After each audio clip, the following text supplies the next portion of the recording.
Once you've gotten used to a ketogenic diet, you're going to want to push your results to the next level. So if you've got your grocery list and your meal planning under control, then it's time to start thinking about intermittent fasting. And okay, before you press pause at the dreaded fasting word, hear me out. Intermittent fasting, also known as IF, is one of today's hottest topics in the diet and wellness communities. And for good reason. If you do it correctly, IF can be an insanely powerful tool for accelerating fat loss and breaking through frustrating weight loss plateaus. Now, it's not essential that you commit to IF while on keto. If the idea of it makes you want to throw your keto diet out the window, then it isn't for you. But if you're up for another adjustment with the potential to ramp up your weight loss and turn you into a fat burning machine, then keep watching. IF basically boils down to two terms, feeding and fasting. You're in a feeding state when you're eating, and all the times in between you're fasting. Easy, right? Okay, so here's the deal. There's several different methods for fasting, and you get to choose which one works best for your lifestyle. Most people find that at least one of the following is compatible with their life and fits well into their daily routine. Option 1, skip meals that prolong the time your body's in a fasting state. Most people choose to skip breakfast or lunch. Option 2, rely on the eating windows method. This approach involves eating between a 4 and 7 hour window every day and fasting for the rest of it. Option 3, not for the faint of heart. Your third choice is to commit to a 24 to 48 hour cleanse. It's more of an extended fast, and I don't recommend it if you're just getting started with IF. So how do you know which option is best? If you're just getting started with fasting, option 2 is probably the way to go.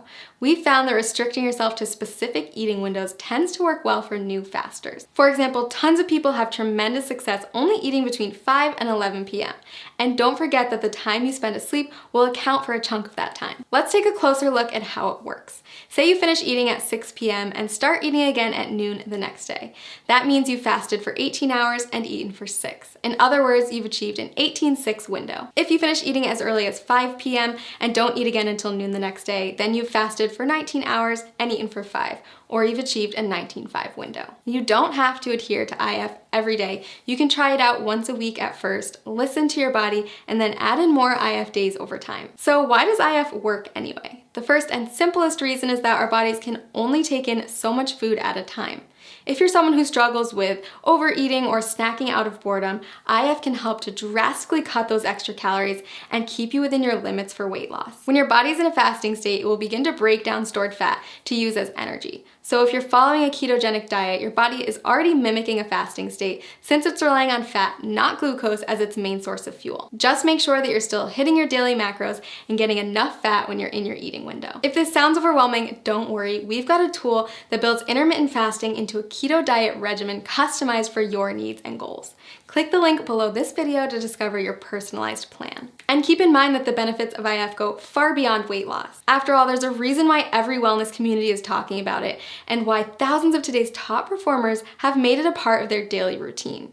People who practice fasting on a regular basis reap tremendous health benefits in many areas, not just by turning their bodies into maximum fat-burning machines. Nobel Prize winner Yoshinari Asumi discovered that fasting can trigger autophagy, which is essentially a deep cleaning process for your cells. Autophagy helps to stop the aging process, reverse disease, and prevent cancer. It's basically the body's way of cleaning out cells by recycling non-essential components like damaged proteins and getting rid of invading microorganisms and toxic compounds. Like most complex mechanisms, your body needs a break from feeding, so it can focus on performing these other functions instead. Not only does fasting trigger autophagy, it also increases the number of ketones in your bloodstream more than a keto diet alone will do. When you start practicing IF, you may find yourself more focused than usual. That's because your body is running on ultra premium fuel. If you're on keto, you may have already experienced this heightened mental clarity. So consider adding IF to your routine, a way to get more bang for your buck, so to speak. Lots of people ask me if they can do IF if they're avid exercisers. If that's you, don't worry. Countless studies have shown that intermittent fasting is compatible with fitness routines and can even result in higher metabolic adaptations, improved muscle synthesis, and even better response to post-workout meals. So is IF right for you? If you're not afraid to change it up, burn more fat, focus better, and improve overall health, then I say give it a try. I've honestly never seen as much success as I do with people who combine a ketogenic diet with an IF lifestyle. It's truly the holy grail of weight loss and optimum health. Click the link below this video to create your own customized keto diet plan where you can easily add intermittent fasting into your daily routine.